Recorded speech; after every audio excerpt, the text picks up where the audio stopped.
Hey, everybody. Fascinating chat today as we dive into the world of conversational analytics with the CMO at CallMiner.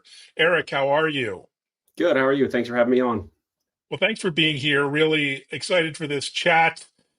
You've been around for a while in the conversational analytics space, and this is an exciting time to say the least in the contact center. Maybe start with some introductions to yourself and the mission at CallMiner and how it's evolved over the last few years. Sure thing. So I'm Eric Williamson, Chief Marketing Officer at CallMiner. And as you mentioned before, we are the global leader in conversation analytics or conversation intelligence, depending on which analyst you are. They kind of flip-flop around either one. Essentially, what that means is our platform ingests and then analyzes 100% of all forms of customer interactions, whether those are calls, obviously, or text, chat, social, like review surveys and things like that. All that gets analyzed through artificial intelligence, and essentially it gives back guidance to customer service agents. So think large contact centers in real time, and then essentially it provides a lot of other artificial intelligence summarization, redaction, and guidance. That's tremendous. And of course, data and AI, machine learning are top of mind to all of us today. So maybe let's dive into the buzzwords. How are you using AI ML to help businesses get more from their customer interactions?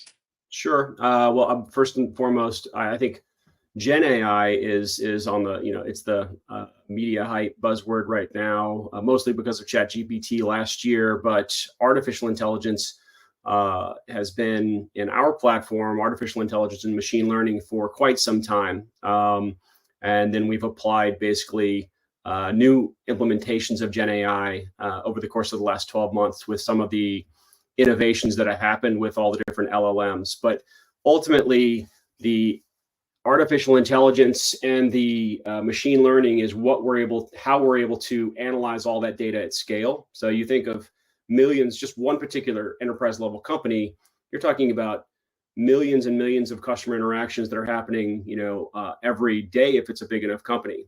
So in order for all of that to be analyzed at scale so that it provides real-time guidance back, you have to have some combination of artificial intelligence and machine learning. Where the Gen AI components come in, or where we've at least focused on implementing them, are areas where efficiencies, where things that can be automated. So I'll give you a tactical example. You've got a customer service agent that completes a call with a customer who's complaining because their cable subscription is not, they're trying to cancel it, whatever the situation is. At the end of that customer service interaction, in the past, the agent would have to write up some sort of summary. But now, for things like that, you can have Gen AI essentially automate that summary, and then the agent can just make a couple tweaks to that in an editing form. So it basically becomes a productivity multiplier for places in the workflow where you can see that automation is needed. Yeah, pretty powerful. And customer or consumer expectations keep changing. How do you help your clients kind of stay ahead of these changes and deliver better outcomes, better customer experiences?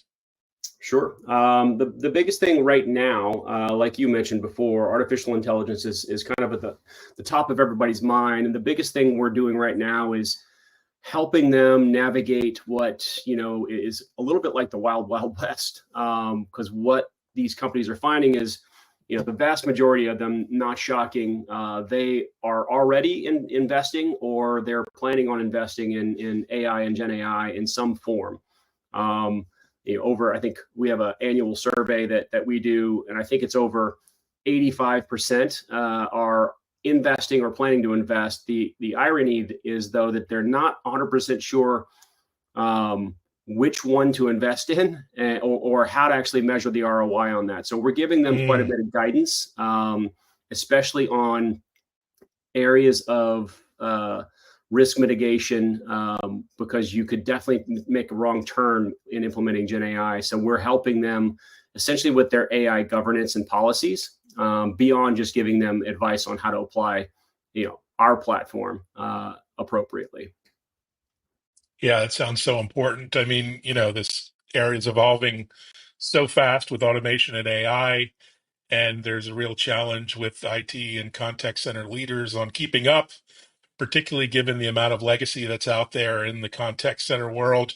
So how do you think about helping, your clients modernize their contact center and keep up with these unbelievable changes that we're seeing? Sure. So what we've developed is essentially, and we're in the process of making this our official policy and recommendation. But if you think about a framework that goes from one end where it's completely 100% no AI and just human controlled, all the way over to the other side, which would be 100% autonomous, where you've got essentially an AI agent doing all the work.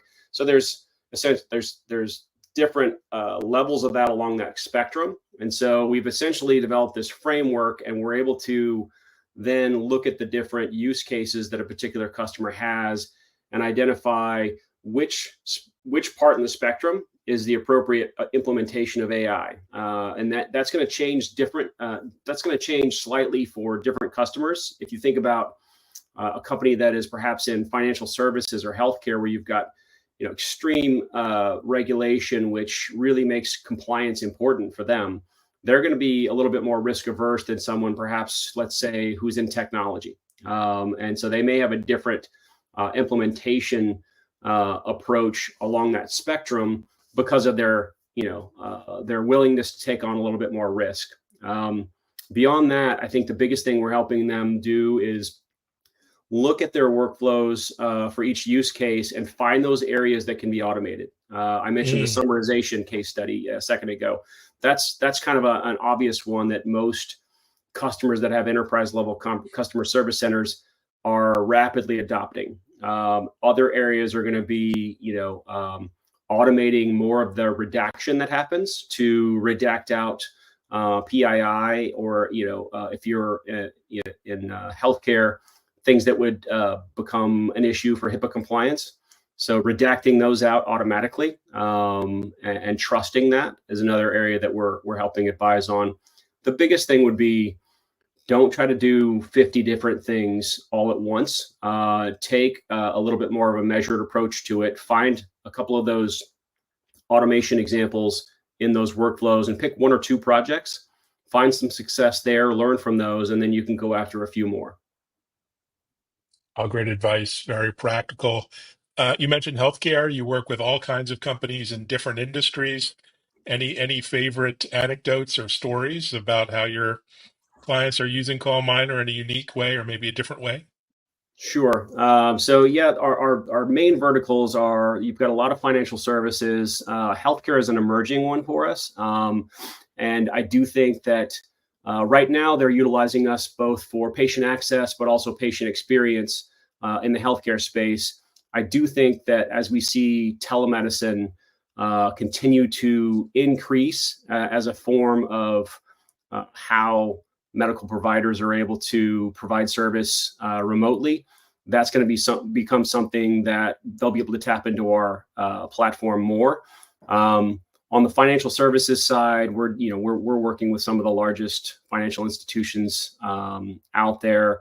You think of the amount of customer service that they need to deploy, they're definitely using our platform. Then the other verticals are going to be tech, telecommunications, and then CPG. Those are some of the biggest ones for us. In the UK, you see a little less healthcare, obviously, and more retail. For the most part, right now, we are just working very closely with each of our clients to understand how to guide them on implementing different aspects of Gen AI using our platform, but also various integrations. Very cool. And so all those industries really have major concerns about data privacy. In Europe, you mentioned the UK, data protection. How do you think about security, compliance, and regulation in all your various clients' industries? Absolutely. So we, purposefully for our platform, regardless of Gen AI, we have to meet certain standards, whether it's GDPR, CRPA, and HIPAA compliance, et cetera. We have different levels of compliance that each industry requires. So our goal is essentially just to make sure that our platform is capable of all those things, so that we're able to meet their needs. Yeah, that's super important. Um, you recently did your own research around upcoming trends in AI and customer insights. I think folks can see that on your website, but what are some of the biggest impacts or trends that you observed that folks should be getting ready for? Sure. Yeah, we do. We have an annual CX landscape report, and this is the third annual version of that. So Mm, we're able to, ask a lot of the same questions. It's a global survey among CXOs as well as CMOs and contact center executives, and essentially it spans everything from customer service and CX questions, but obviously a heavy dose of AI the last couple of years. So we talked about it earlier. Some of the biggest, I'll start with some of the biggest learnings from this year's survey versus previous years around AI.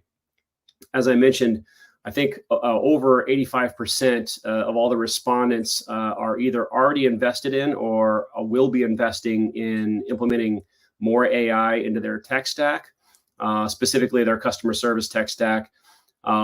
Where the confusion tends to pop up for them, and this comes up in the data, is that 45% of them aren't really sure because there's so many options out there. They're not sure which AI would be the best thing to pursue. So a lot of them are utilizing, various consulting firms for advice. So you're seeing a lot of similar to how consulting firms are helping with digital transformation. You're seeing a lot of consulting and advisors that are guiding where these companies will spend their money. Once they have implemented it, another area of I guess confusion for them is how ultimately am I able to show my CEO that we're getting a positive return on investment. So and this, I think, goes a lot to some of the wild west that I mentioned before. That's the last big area of concern, which is how do we make sure we don't end up being the next Air Canada? If you're familiar with that story, where the chatbot essentially gave some really bad, made up its own policy basically, and it ended up costing Air Canada quite a bit of PR drama, but also they lost a court case because of it. So in the areas of policy around governance and privacy, that's basically like we were talking about before, where we have that framework we've been advising on. Beyond that, the rest of the survey focuses in on if you think about where CX in general as an industry has spent most of its life, it's essentially in surveys. So solicited feedback. And today that still holds true, which is not surprising. I think last year it was over 70% of the respondents were still primarily just using solicited feedback or surveys as their main source of data for how they measure CX. But that's gone down a little bit below 65% this year,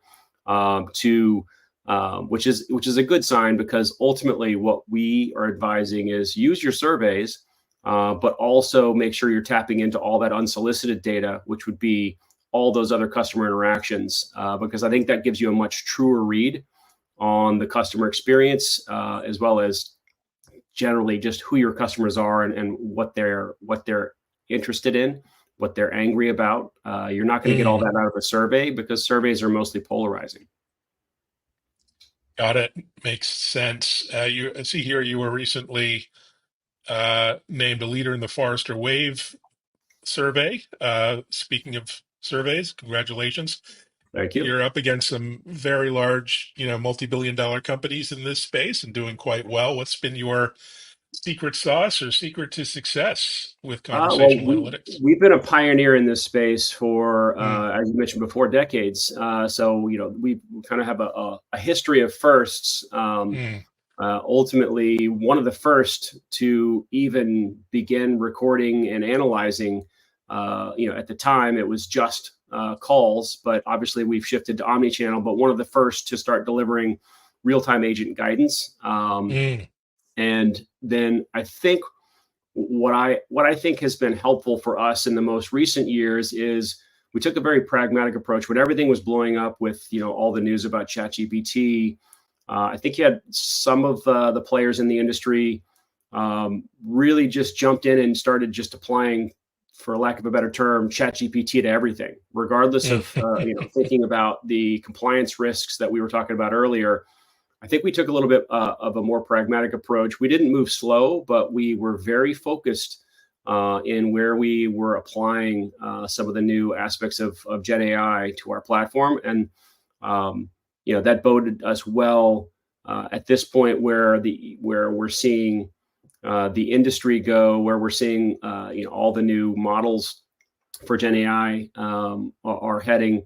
We seem to have picked the right path earlier than some of the other ones who have had to backtrack a bit. So I think being extremely selective, strategic about where you're applying Gen AI and taking a very responsible approach, and that goes back to that framework I was mentioning before, has boded well for us. And we do love the fact that we've scored very well in a couple different Forrester waves, one for customer service, conversation intelligence for customer service, and then one for real-time revenue execution, which is essentially focused on the outbound selling motion that happens within contact centers.